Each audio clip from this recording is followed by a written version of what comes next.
नमस्कार, आप देख रहे हैं प्रदेश का सबसे भरोसेमंद news channel India news Rajasthan. आपके साथ मैं अभिषेक पांडे हूं। हमारी खास पेशकश बड़ी बहस में आप सभी का स्वागत है।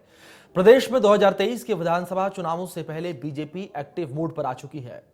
केंद्रीय और प्रदेश नेतृत्व पूरी तरीके से एक्टिव हो चुका है और 10 जुलाई से बीजेपी माउंट आबू में जुटेगी। यहां पर राजस्थान के बीजेपी नेताओं का प्रदेश स्तर का सबसे बड़ा ट्रेनिंग कैंप होगा जो 12 जुलाई तक जारी रहेगा।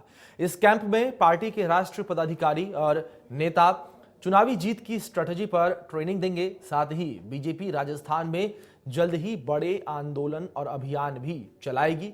बीजेपी की इस महातैयारी को इस रूप में देखा जा रहा है कि अगला चुनावी चेहरा कौन होगा।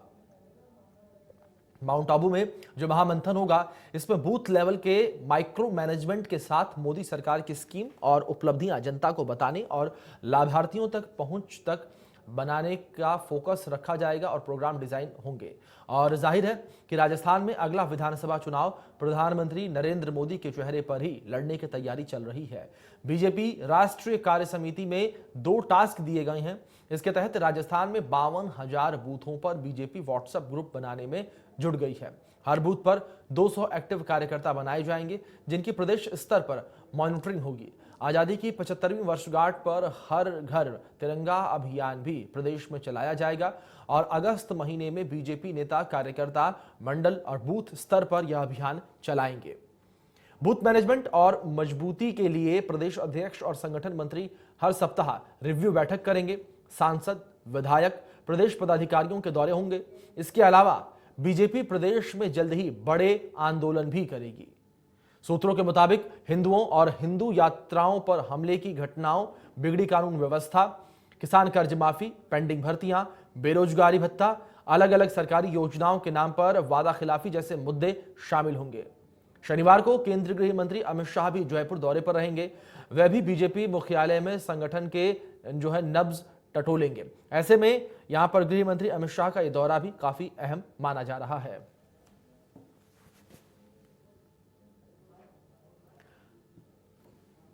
चलिए ग्राफिक्स जरिए आपको दिखाते हैं कि किस तरीके से बीजेपी 2023 के लिए एक्टिव मोड में नजर आ रही है। केंद्रीय और प्रदेश नेतृत्व जो है दोनों एक्टिव हो गए हैं।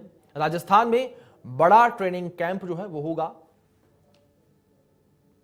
तो वहीं 10 जुलाई से माउंट आबू में भारतीय जनता पार्टी जो है वो जुटेगी। 12 जुलाई तक ट्रेनिंग कैंप जो है वो चलेगा। राष्ट्रीय नेता चुनावी जीत की स्ट्रेटजी पर ट्रेनिंग देंगे। अलग अलग संभाग जिलों में प्रदेश स्तरीय बैठकों की स्ट्रेटजी होगी। हर बूथ पर व्हाट्सएप ग्रुप और हर घर तिरंगा अभियान चलाया जाएगा। तो कुछ इस तरीके से इस वक्त Bharatiya Janata party active mode पर नजर आ रही है। तो जिस तरीके से अब विधानसभा चुनाव बेहद नजदीक आ चुके हैं, तो विधानसभा चुनावों को लेकर भारतीय जनता पार्टी भी काफी एक्टिव जो है वो नजर आ रही है। एक्टिव मूड में जो है आ गई है और तमाम पदाधिकारियों की बैठकें जो है वो जारी हैं। और इसी बीच में जिस तरीके से महामंथन 3 दिनों का भारतीय जनता पार्टी की ओर से किया जाएगा और बूथ लेवल पर, माइक्रो लेवल पर जो है वो काम किया जाएगा और यहाँ पर तमाम कार्यकर्ताओं को जो है वो तमाम जो है निर्देश दिए जाएंगे और जमीनी स्तर पर उतरकर कार्य करने के निर्देश यहां पर दिए जाएंगे और घर घर तक, लोगों तक पहुंचने के निर्देश, पहुंचने का टास्क जो है वो यहां पर कार्यकर्ताओं को जो है दिया जाएगा बूथ लेवल पर। और साथ ही साथ जो तमाम सरकारी योजनाएं हैं, केंद्र सरकार की ओर से जो योजनाएं चलाई जा रही हैं, उन योजनाओं के बारे में भी ये कार्यकर्ता जो हैं लोगों को जानकारियां देंगे और जो लोग इन योजनाओं का लाभ नहीं ले पाए हैं और उन लोगों तक भी जानकारियां पहुंचाएंगे योजनाओं को लेकर और उनको भी लाभान्वित करेंगे ये कार्यकर्ता। वहीं दूसरी ओर आपको बता दें कि प्रदेश सरकार की जो तमाम योजनाएं हैं और तमाम जो वादा खिलाफियां हैं उसको लेकर भी जमीनी स्तर पर ये तमाम कार्यकर्ता जो है उतरेंगे। जिस तरीके से यहाँ पर राज्य सरकार की ओर से तमाम वादा खिलाफियां की गई हैं, उन वादा खिलाफियों को लेकर भी तमाम कार्यकर्ता जमीनी स्तर पर उतरकर लोगों के बीच जाएंगे और लोगों को जानकारियां देंगे कि इस तरीके से प्रदेश सरकार जो है वो कहती कुछ और है और करती कुछ और है।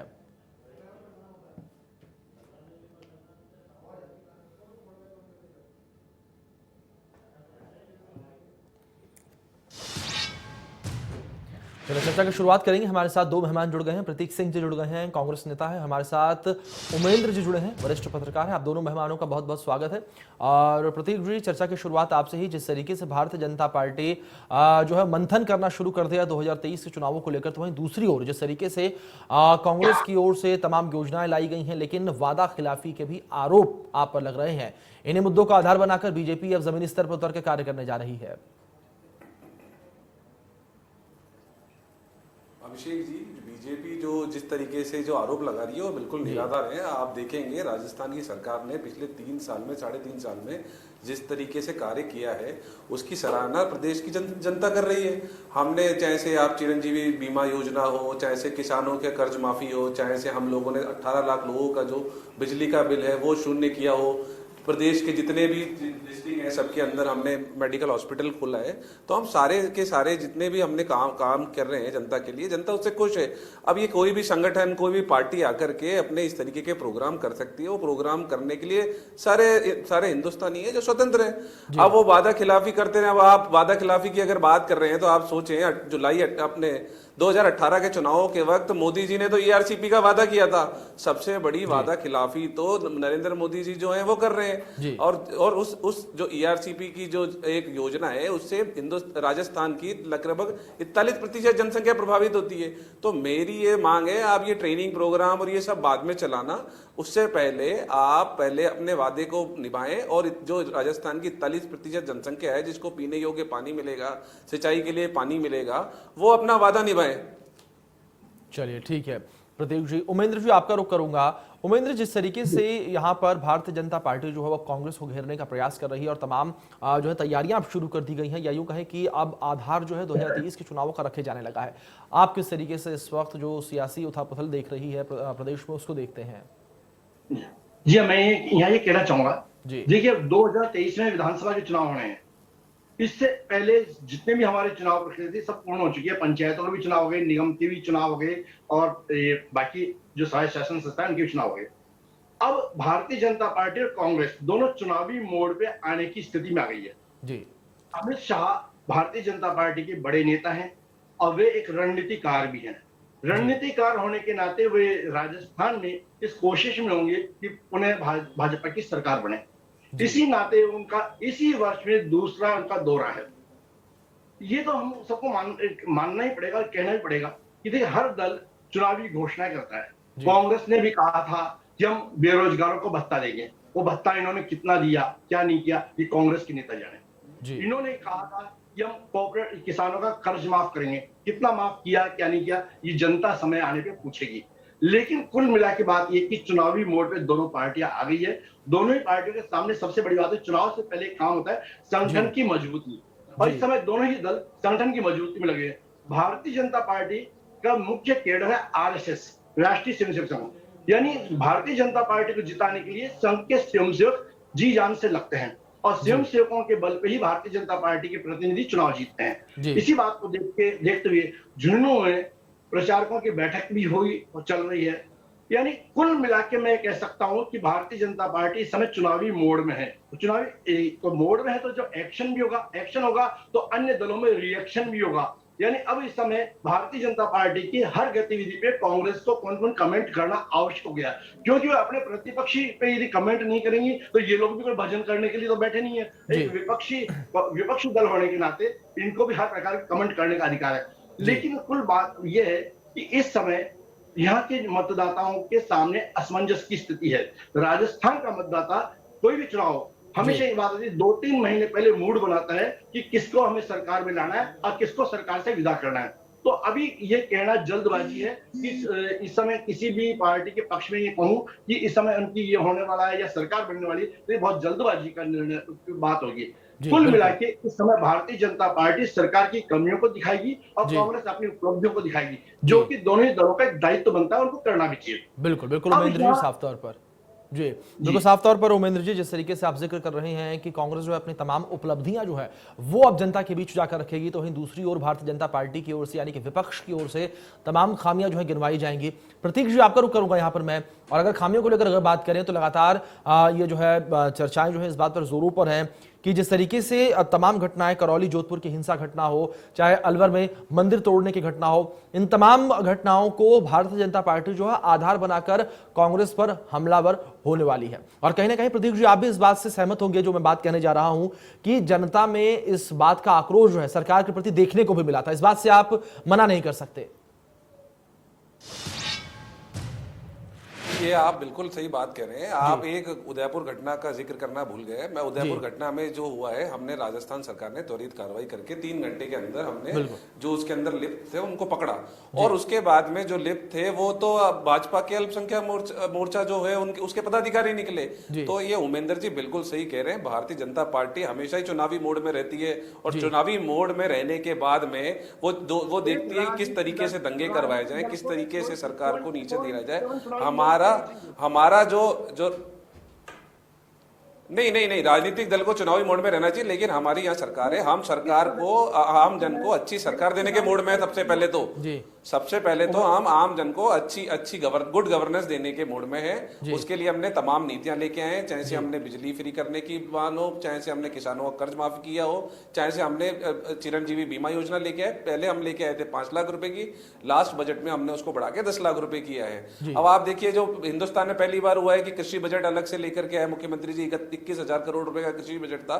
तो हम किसानों की आय दुगनी करने पे बिल्कुल काम कर रहे हैं। हम मोदी जी की तरह बात नहीं करते कि किसानों की आय दुगनी करेंगे, हम उसके ऊपर एक ठोस कदम उठा करके काम कर रहे हैं। अब आप बात करेंगे स्वास्थ्य की, तो स्वास्थ्य में जो राजस्थान के जितने जिले हैं सबके अंदर एक एक मेडिकल कॉलेज खुल रहा है, एक एक नर्सिंग कॉलेज खुल रहा है। उसके लिए पैसे आवंटित हो चुके हैं, उसका कार्य चालू कर दिया है, और हमने हमारे मैनिफेस्टो के लगभग 80 से 85% जितने वादे हैं वो पूरे करे हमने। जी चलिए, ठीक है प्रदीप जी। उमेंद्र जी, आपका रुख करूंगा, वरिष्ठ पत्रकार के नाते आपसे जानकारी लेना चाहूंगा। जिस तरीके से कांग्रेस नेता मेरे दोस्त प्रतीक जी कह रहे हैं कि सरकार ने प्रदेश में 80 से 85% अपने वादे पूरे किए हैं, आप किस तरीके से देखते हैं इस दावे को? देखिए, प्रदीप जी को तो ये कहना चाहिए कि 100% वादे पूरे कर दीजिए। वो कांग्रेस के कार्यकर्ता है, कांग्रेस के पदाधिकारी और एक प्रवक्ता है, तो वो कैसे कहेंगे कि हमने नहीं किए? लेकिन उमेंद्र जी, अभी 1.5 साल है, 1.5 साल में हम 100% वादे पूरे करेंगे। प्रतीक जी, ठीक है, अपनी बात रखिए, आपने एक बार सुन लेते हैं उमेंद्र जी को। उमेंद्र जी, थोड़ा प्रदीप जी मादा रखिए, मैं आपकी बात बहुत शालीनता से और सौम्यता से सुन रहा हूँ। बिल्कुल। देखिए, ये एक पार्टी के कार्यकर्ता है, इसलिए कहेंगे, लेकिन ये पब्लिक है, सब जानती है, आने वाले समय में बता देगी। आप तो मुझे एक ही बात बता दीजिए कि आपने बेरोजगारों को भत्ता दे दिया, किसानों के कितने ऋण माफ हो गए, 24 घंटे बिजली की क्या स्थिति है, जयपुर जैसे शहर में बिजली कटौती हो रही है, कितनी चिंता की बात है। यानी महिलाएं सुरक्षित नहीं, बच्चे सुरक्षित नहीं, किसान सुरक्षित नहीं, आम कानून व्यवस्था की कैसी बिगड़ी हुई है। इन सब बातों में मंथन कीजिए, अभी भी आपके पास समय है सुधरने का, सुधर जाइए, बहुत समय है। अभी चुनाव होने में समय है। इन चुनाव से पहले आपको पश्चाताप करना होगा, प्रायश्चित करना चाहिए कि भाई जो हमसे गलतियां हुई, जो हमने वादे करने चाहिए हमें, वो पूरे नहीं हो पाए। जो वादे हैं उन्हें पूरा कीजिए। चुनाव से पहले आप ये बताइए, चुनाव का 6 महीने पहले बता दीजिए कि हमने ये वादे पूरे किए। ठीक है, यदि आपके वादे पूरे होते तो पब्लिक का सब आपके पक्ष में चली जाएगी। जी ठीक है, उमेंद्र जी आपकी बात समझे, काफी गंभीर मुद्दा भी आपने उठाया। प्रतीक जी से इस पर जवाब ले लेते हैं। प्रतीक जी, तमाम दावे तो किए जा रहे हैं और यहाँ पर उमेंद्र जी किसी पार्टी के पदाधिकारी नहीं है, किसी पार्टी से ताल्लुक नहीं रखते हैं, एक पत्रकार के तौर पर वो तमाम बातें जो हैं, तमाम खामियां जो हैं सरकार की, वो रख रहे हैं। इन खामियों के बारे में आप क्या कुछ कहेंगे? जाहिर सी बात है, किसानों का मुद्दा जो है वो भी बेहद जोर शोर से जो पिछले चुनाव हुए थे उसमें उठता हुआ हमें दिखाई दिया था। और अगर बात बेरोजगारी भत्ते को लेकर करें तो वो मुद्दा भी काफी चर्चाओं का विषय लगातार बना रहा था। और इवन सरकार बनने के करीब 1 साल तक भी जो है लगातार तमाम हमने जनसभाएं देखी थी, मुख्यमंत्री जी खुद जो है 1 साल तक लगातार इस बात की राग अलापते रहे। लेकिन अब ठंडे बस्ते में युवाओं को जो बेरोजगारी भत्ता देने का काम है वो हमारा चल रहा है। इसमें जो प्रदेश की युवा संबल योजना है उसके तहत ये हम लोग काम कर रहे हैं। बिजली की बात उमेंद्र जी, मैं आप सुन लूं, मैं फिर आपकी बात ठीक है। प्रतीक जी अपनी बात कंप्लीट करिए, उमेंद्र जी सुन लेते हैं, जवाब आप से लेंगे, आपको जानकारी ज्यादा है। जी बोलिए बोलिए बोलिए। लगभग 17,85,000 उपभोक्ताओं के हमने बिजली के बिल जीरो किए हैं। अब जो महिला सुरक्षा की बात कर रहे हैं, पिछले दिनों में हमने एक बलात्कार के आरोपी को फास्ट ट्रैक सारी चीजों के तहत 39 दिन के अंदर फांसी दिलवाई। तो हम इन सभी मुद्दों पे बहुत गंभीर हैं। हमारी प्राथमिकता है कि राजस्थान के हर वासी को अच्छी एक गवर्नेंस दी जाए और हम अपने 100% वादे पूरे करेंगे सरकार के 6 महीने से पहले। और जो उमेंद्र जी ने सजेशन दिए वो उसको हम वेलकम करते हैं और अपोजिशन भी अगर चाहता है तो हम उनके भी चीजों को वेलकम करते हैं। हम हमारे प्रतीक जी ठीक है, आपकी बात मैं समझा, ठीक है प्रतीक जी आपकी बात मैं समझा, ठीक है प्रतीक जी आपकी बात मैं समझा, बेहद संजीदे ढंग से अपनी बात आपने यहाँ पर रखी है। लेकिन जो जिक्र आपने किया कि कई लोगों के जो बिजली के बिल हैं वो शून्य किए गए हैं, जीरो किए गए, माफ किए गए, वो अलग बात है। लेकिन विषय यहाँ पर बड़ा ये भी है प्रतीक जी, चुनाव भी नजदीक है, अगर इसको देखा जाए तो जो बिजली कटौती हो रही है उसका क्या? अगर बिजली के बिल शून्य किए गए हैं, यह अलग मसला है कि सरकार ठीक है लोगों के साथ खड़ी है, लोगों की सहायता कर रही है, लेकिन जब बिजली ही नहीं आ रही, इतनी भारी गर्मी में लोग परेशान हैं, लोग तपती जलती गर्मी जो है उससे परेशान है और इस बीच बिजली नहीं है और पिंक सिटी में बिजली कट रही है। प्रतीक जी आप अपने आप में खुद समझ सकते हैं, राजधानी में बिजली कट रही है, ये काफी बड़ी बात है।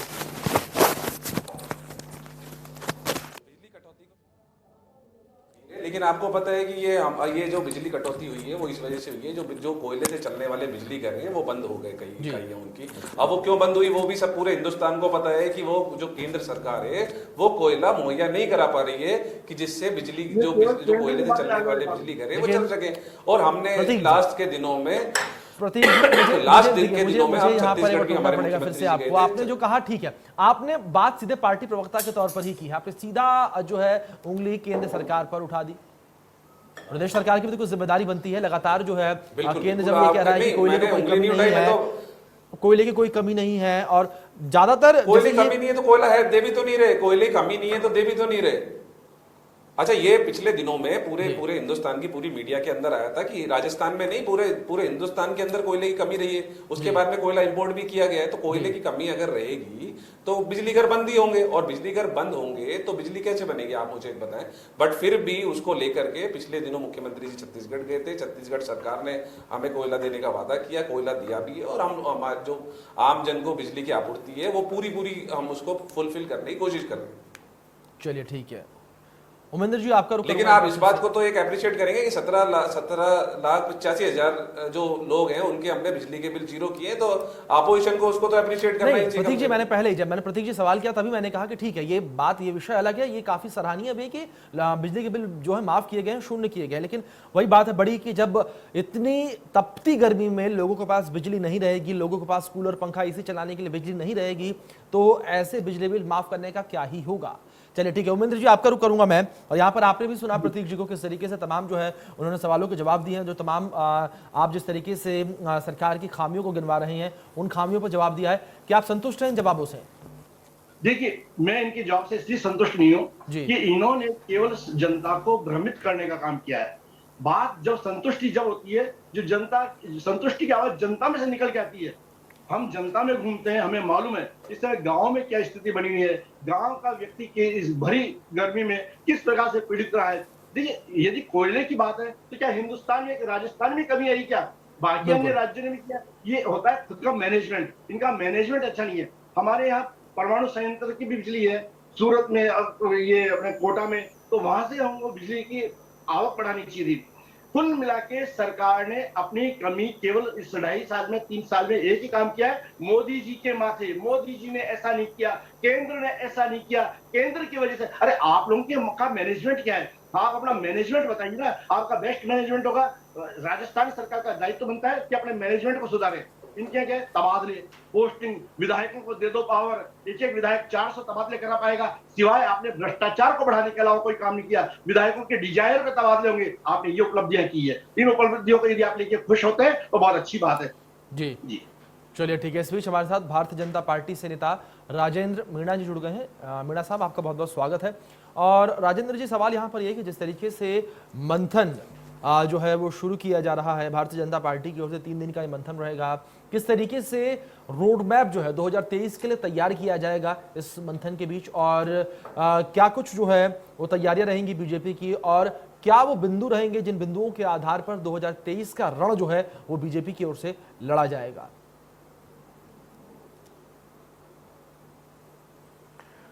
मैं बताना चाहता हूं कि हमारे संगठन को मजबूत करने का हमारा एक मुद्दा है और संगठन को कैसे मजबूत किया जाए, कैसे बूथ लेवल तक बूथ कमेटियां बनाई जाएं, और हमने बूथ कमेटियां बनाई भी हैं और सारा शक्ति केंद्रों पे, और पूरा ये ध्यान रहेगा कि सेंट्रल की भाजपा भारतीय जनता पार्टी जो केंद्र से भी जो हमारे राष्ट्रीय पदाधिकारी भी उसमें शामिल होंगे, और 3 दिन का ये शिविर वहाँ रहेगा आबू में, माउंट आबू रोड पर। तो वहाँ जिस तरह पूरा ये इस तरह जैसे यूपी में हो, चाहे राजस्थान में हो, चाहे जैसे गुजरात में जिस तरह एक पन्ना प्रमुख तक हमारी पार्टी गई है, और पन्ना प्रमुख भी हमने बना दिए हैं, पूरे पन्ना प्रमुख बना दिए हैं, उनके प्रभारी बना दिए हैं, शक्ति केंद्र प्रभारी बना दिए हैं हमने। बूथ कमेटियां फोटो सहित जो 20-20 21 आदमी या 20 आदमी प्रत्येक बूथ पर हमने तैयार कर दिया। हमारा बिल्कुल संगठन हम मजबूती के साथ, हमारे जो प्रदेश लेवल के हमारे संगठन के महामंत्री हैं और जो हमारे अध्यक्ष जी हैं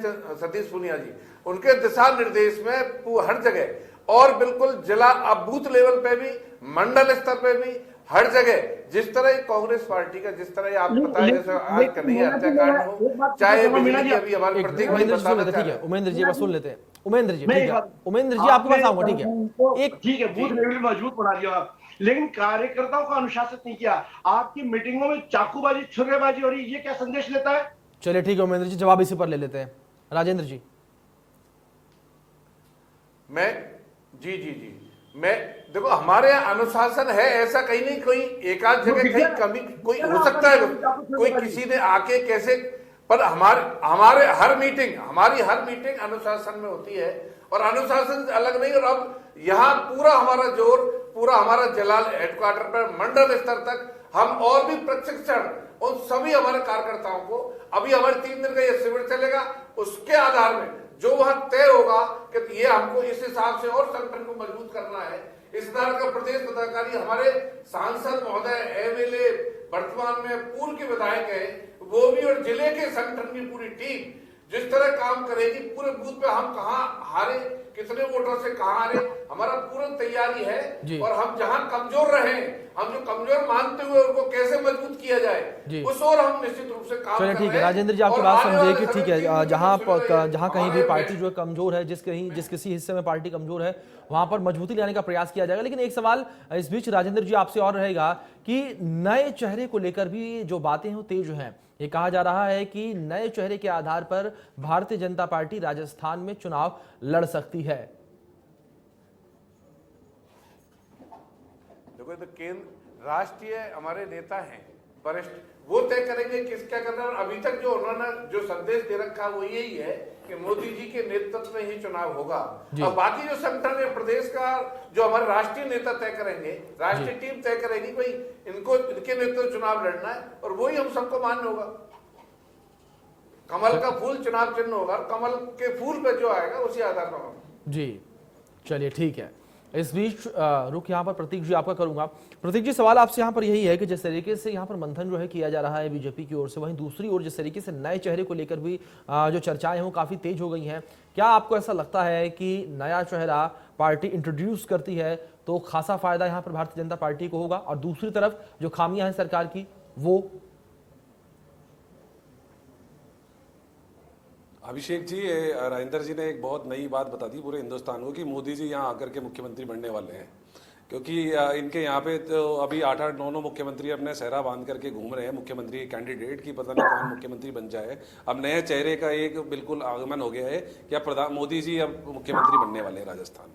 दूसरी बात ये है कि ये पहले ये तय करें कि मुख्यमंत्री का कैंडिडेट कौन होगा, उसके बाद में और एक अच्छे विपक्ष की तरह काम करें, जनता के बीच जाएं, उसके बाद में जनता स्वीकार करेगी, देखेगी किसको वोट देना है। 2018 में अमित शाह जी आए थे, बोल रहे थे अंगद का पैर है और 180 सीटें लेकर के आएंगे, और पता लगा कि सुपड़ा साफ हो गया, सरकार बदल गई। तो अभी इनको आत्मचिंतन, आत्ममंथन की बहुत ज्यादा जरूरत है। जिस तरीके से आतंकवादी इनकी पार्टी से जुड़ रहे हैं, जिस तरीके से आतंकवादी इनकी पार्टी से जुड़ रहे हैं, पहले तो उसको समझे पहले तो। और जो मुद्दा है, ठीक है राजेंद्र जी, प्रतीक जी, इसी मुद्दे पर ठीक है राजेंद्र जी, प्रतीक जी, इसी मुद्दे के साथ वापस आऊंगा मैं। यहाँ पर मुझे ब्रेक लेना पड़ेगा, यहाँ पर रुकेंगे छोटे से ब्रेक के लिए, ब्रेक के उस पर जल्द लौटते हैं।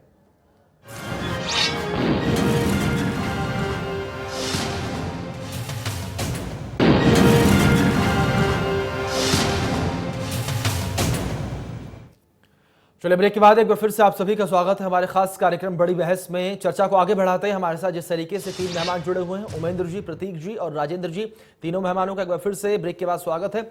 और यहाँ पर राजेंद्र जी आपका ही रुख करूंगा। जिस तरीके से प्रतीक जी की ओर से तमाम आरोप भारतीय जनता पार्टी पर लगाए गए हैं प्रदेश में कि किस तरीके से जो पार्टी की बिखरी बिखरी से नजर आ रही है प्रदेश में, इसको लेकर किस तरीके से जवाब देंगे आप?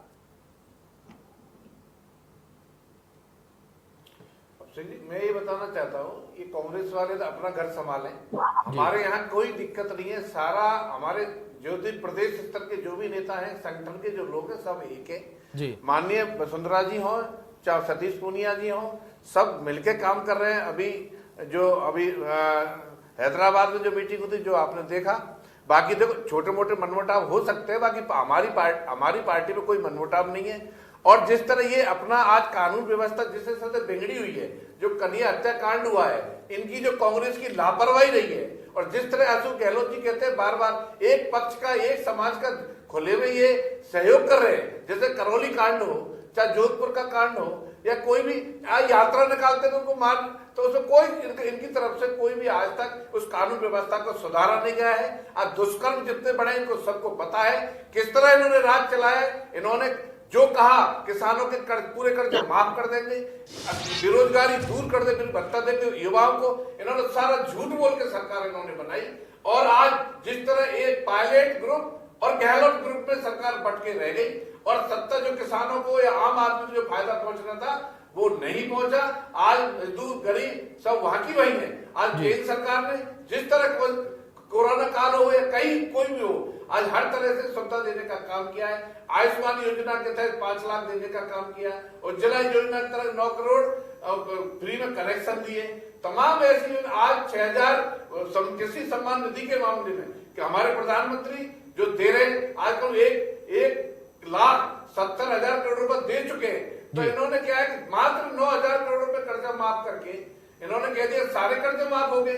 सारा कर्जा माफ होता 70 लाख किसानों को जब फायदा होता, जब ये 1 लाख करोड़ से ज्यादा ये कर्जे माफ करते। इन्होंने खाली झूठ बोल के इतने कर्जे तो हमारी सरकार जो वसुंधरा की सरकार थी 50,000 तक के कर्जे हमने माफ किए, 13,000 कुछ के 13,000 करोड़ अपने कर्जे माफ कर दिए। तो ये इन्होंने खाली झूठ बोलने का इनका काम।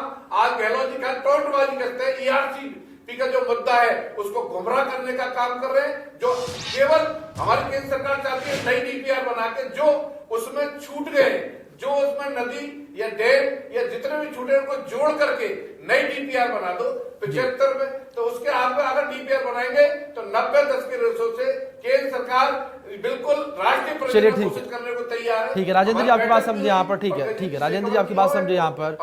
ठीक है राजेंद्र जी आपकी बात समझे यहाँ पर बात जो है पार्टी के कलह को लेकर हो रही थी, अंतर कलह को लेकर हो रही थी। प्रतीक जी अगर बात यहाँ पर कांग्रेस को लेकर करें तो कांग्रेस के भीतर जो अंतर कलह देखने को मिली तो किसी से छुपी नहीं है। क्या कहते हैं आप? 2023 के चुनावों में ये पार्टी के लिए नुकसानदायक साबित हो सकती है? कांग्रेस के अंदर ऐसी कोई अंतरकलह नहीं है। आप जिस तरीके से आप पिछले जो 7 उपचुनाव उठा करके देखेंगे, हमने सारे के सारे उपचुनाव जीते हैं। और धरियावाद में और साड़ा में बीजेपी तीसरे चौथे नंबर पे चली गई। अब वो इसीलिए चली गई है, मैंने तो किसी का नाम लिया नहीं था कि मुख्यमंत्री का कैंडिडेट कौन है। इन्होंने राजेंद्र जी ने खुद ही बता दिया कि सतीश पूनिया जी और वसुंधरा जी दोनों मुख्यमंत्री कैंडिडेट है। अपनी बातों में अब वो किसानों की बात कर रहे हैं। अब मैं आप किसानों की बात पे है बोले किसानों के आप सुनो सही, आप अब सुन ही नहीं रहे। अब किसानों की बात तो सुनो आप। अभी किसानों की बात कर रहे थे, किसानों की बात कर रहे हैं। ठीक है, किसानों ने के किसान बिल ला दिए, उसके बाद में किसान 1 साल तक सड़क पे बैठा रहा। उसके बाद में प्रधानमंत्री जी आके बोलते हैं कि नहीं ये तो हमने गलत कर दिया और हम किसानों के कानून वापस ले लेते हैं। तो इस तरीके से मोदी जी चल रहे हैं। 2018 में जब आए थे ERCP का वादा किया था। आप मुझे एक बात लेकिन राजेंद्र जी पायलट साहब की नाराजगी तो किसी से छुपी नहीं थी। राजेंद्र जी पायलट साहब की नाराजगी तो किसी से छुपी नहीं थी। सबने देखा था किस तरीके से नाराज थे, किस तरीके से सरकार जो वो भी खतरे में आ गई थी। पायलट साहब नाराज थे तो पायलट साहब ने खुद आकर के बोला है कि पायलट साहब अब कोई नाराजगी नहीं है, जो नाराजगी थी वो दूर कर ली गई है। और हमारा मुख्यमंत्री कैंडिडेट सबके सामने, हमारे तो मुख्यमंत्री कैंडिडेट तो सामने नहीं। ये राजेंद्र जी को सुन लीजिए। ठीक है राजेंद्र जी को सुन लीजिए। नहीं, वो स्टेटमेंट तो वसुंधरा जी के खिलाफ आपके और नेता ज्यादा देते हैं, हमारे तो कोई नहीं देता है इतना ना। और आप किसानों की बात कर लें, चाहे नौजवान की बात कर लें, ठीक है प्रतीक जी, ठीक है आपका समझे। उमेंद्र जी का रुख कर लेते हैं एक बार। उमेंद्र जी काफी समय से जुड़े हुए। उमेंद्र जी, आप भी देख रहे हैं दोनों पार्टियों को प्रदेश में, क्या लगता है आपको जिस तरीके से कांग्रेस के अंदर अंतर्कलह देखने को मिला, जिस तरीके से बीजेपी में खींचतान देखने को मिले, क्या इसका नुकसान आने वाले चुनावों में दोनों पार्टियों को होगा? मैं ये कहना चाहूंगा, देखिए जैसा कि अभी राजेंद्र जी मीणा ने बताया कि साहब हमारे पास चेहरा है, ये है, मोदी जी के चेहरे के नाम पर लड़ेंगे। प्रधानमंत्री के चुनाव में तो चेहरा आवश्यक है। देश की जनता जानना चाहती है कि देश का प्रधानमंत्री कौन होगा, लेकिन मुख्यमंत्री का कोई चेहरा नहीं होता है, उनका ये विधायक दल चुनता है। यदि हम थोपा हुआ व्यक्ति बेचते हैं तो इसका मतलब विधायकों का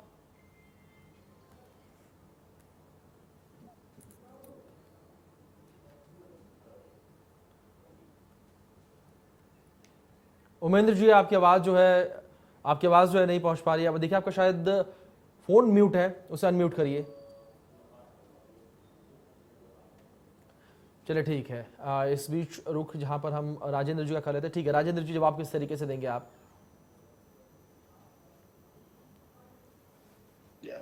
फोन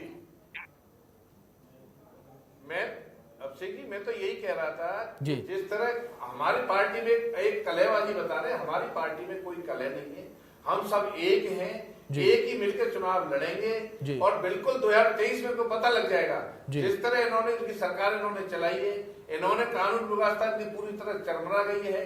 कोई आज जिस तरह हत्याकांड हो रहे हैं, जिस तरह दुष्कर्म हो रहे हैं, जितने बलात्कार हो रहे हैं, इनको सब पता है, कोई ये काम कर नहीं रहे। बिजली की स्थिति है, आज 10-10 घंटे कटौती बिजली की हो रही है, अब बिजली मिल नहीं रही आज ग्रामीण में।